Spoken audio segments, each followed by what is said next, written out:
Саламатсыздар ма, құрметті оқушылар, ата-аналар, ұстаздар. 63-ші жалпы орта мектебінде өз-өзі тану пәні бойынша сүйіспеншілік пен шығармашылық педагогикасы тақырыбында өтілетін іс-шара онлайн түрінде өтілетінін хабарлаймын. Өз-өзі тану пәнінің ең басты құндылығы адам. Ақын ағамыз Қадыр Мырзалиев былай деп өлеңге суреттеген екен: көресінің көкесін көргенде адам, көк құрышты қамшығып өргенде адам, найзағайдай атылған жолбарыстың жағын қолмен айып бергенде адам, күн нұрына арманын малғанда адам, жақсылықпен бір тыныс алғанда адам, құлап түскен торғайдың балапанын ұясына көтеріп салғанда адам деп ақын ағамыз Қадыр Мырзалиев осылай жырлаған екен. Сүйіспеншілік менің ойымша айналамызға, жақындарымызға, жалпы айтқанда әлемге махаббатпен қарау, адамдарға қуаныш сыйлау, қамқорлық жасау. Жүрегі сүйіспеншілікке толы адам шын мәнінде бақытты жан. Себебі жүрегі сүйіспеншілікке толы адам жамандықтың не екенін білмейді. Тек қана ол жақсы жақтарды ойлап, жақсы игі істер істейді. Бұл өмірдің өзі сүйіспеншілік пен махаббаттан тұрады. Ал құрметті оқушылар, мынау алдымыздағы өтетін іс-шараға бәріміз бір кісідей атсалысайық.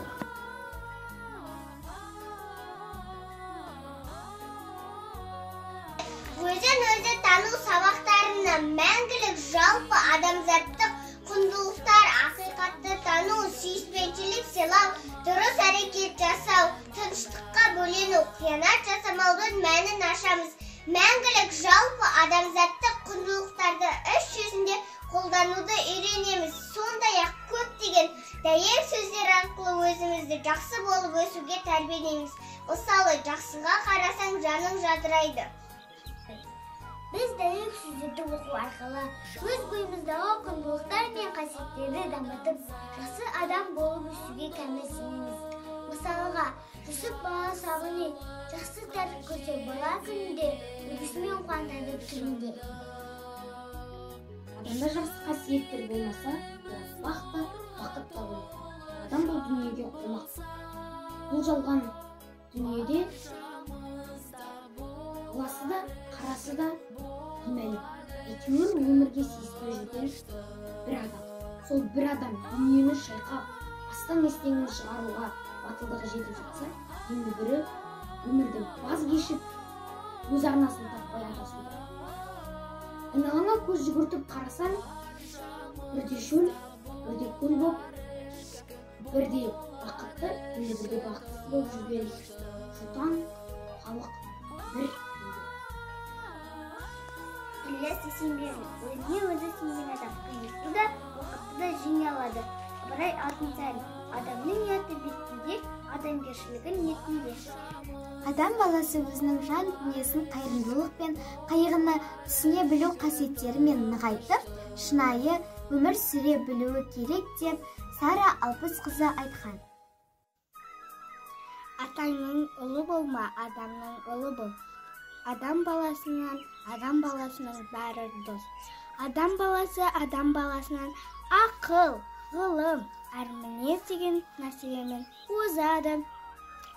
Кімде-кімнің әділеті жоқ болса, оның ұяты да жоқ. Пайда ойлама, арман.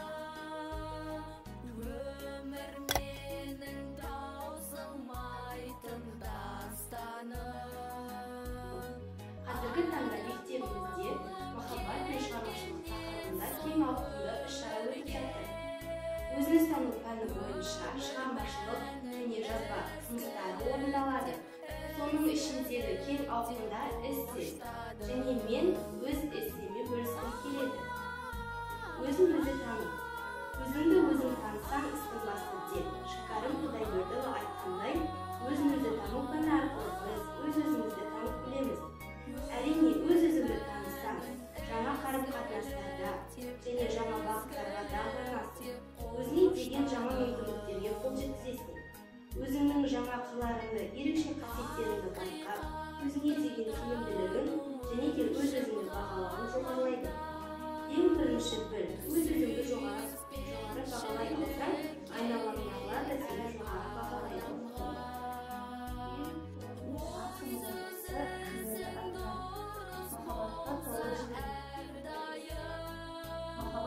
8 ғана әріптен тұрса да, бір ғана сөз болса да, ең мағыналы әлемнің сөзін тереңдетеді.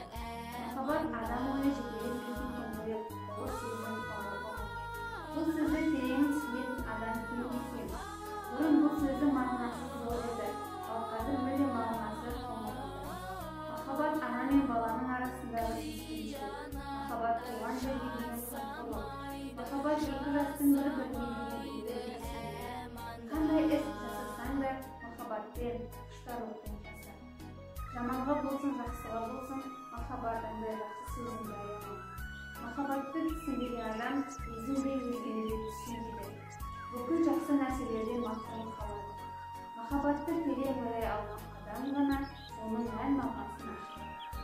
Махаббат баға жетпес жақсылықтың есілі. Махаббат жақсылармен жайсаңдардың есілі. Жақсы сөз, жақсы мінез іспетті, адамдықты білдіреді. Махаббаттың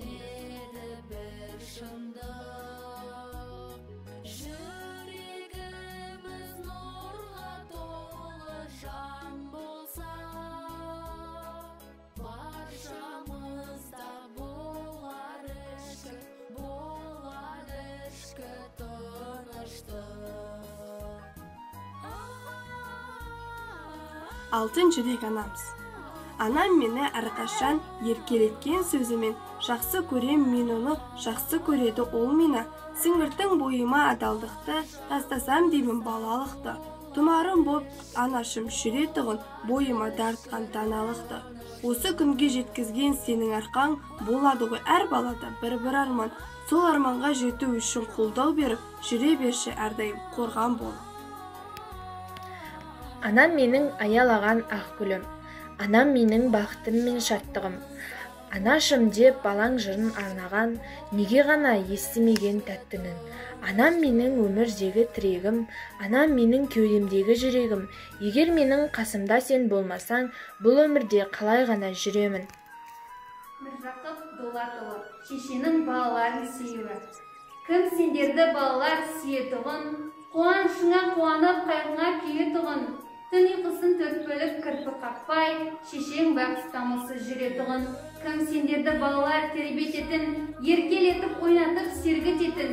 Жалқау болсаң, балалар жаман болсаң, қамқор анан көз жасын көлдететін. Кім сендерді сағынар шетке кетсең, ғылым іздеп тез қайтпай көпке кетсең. Бетін жуған жасымен сорланаңа, қас-қасып тұр төбесі көпке жетсін.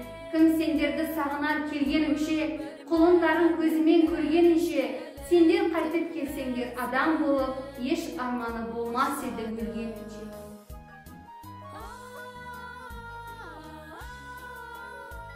Сара Алпысқызы Назарбаеваның өмір әдебиеттерінің үзіндірі. Ата-ананың қай-қайсысы болса да, балалары қабілетті, тапқыр, талантты болып өссе, олар басқа балаларын артық өсіліп армандайды. Алайда меніңше, қымбатты достар, бұл тұрақ емес, бала жас адам болса деп армандау керек.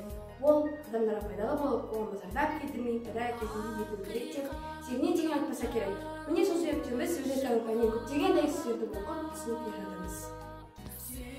Жан жылуы шарпыған жанашым, басын сызбап қорғансыз баласын, бақыт үшін шар ұрған сарапам, арнаймын бір өзіне сөз асылын.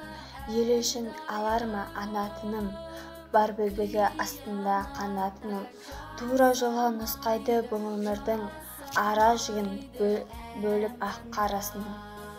Бар жақсылық бір өзіңнен табылар, ұстазға тән қасиеттің бәрі бар. Сара Алпысқызы бір өзіңе арналған, шәкірттеріңіз жыр пейілін қабылап. Сара Алпысқызына арнау. Жанарында терең бар тұңғиық, басқалардың адамдығы тым биік, алтын жүрек егері жүретін, жүректерге көрінбейтін нұр құйып. Өзің дара туасың, мен үшін өзің данасың, мейірімді көзбен қарайсың, айналайын сарана. Ұқсайды дархан көңілің, ұлан байтақ далаға. Сұндың бізге мейіріммен өзін өзі тану сабағы. Берері көп бұл пәннің, мың алғыс саған айтамын. Бала екен көңіл ана жайлы толғасын, жасайды олар сан ғасырдың солбасын. Сара ана төбесіне көтерген, жан жарым деп ақыласқан ел басын. Дүрсілі де бөлексізде жүректің, сан ұрпақтың башасына гүлектің. басшысы болып сіз келесіз сан жылдар. Сәбилерге көмек қоры бөбектің, қазақ үшін қадамыңыз бекем ғой. Әр сөзіңіз тәтті балдай шекер ғой. Отан үшін қызмет қылса бір батыр, артында оның жары тұрады екен ғой. Ерхан Айтолхан, Сарапа. Сарапа, даралықтың дарашыңа, мейірімді халықтың жанашыра. Өзіңде мейірімді қамқожанға тілеймін өмірдегі барасылда. Жүзіңнен мейірім нұры шашылғандай, жылы сылай туған жанындай. Балаларға мейірім нұрын төгетін, анасындай балаларын көретін. Ел анасы болып жүрген Сарапаға алғысын білдіреді барлық бала.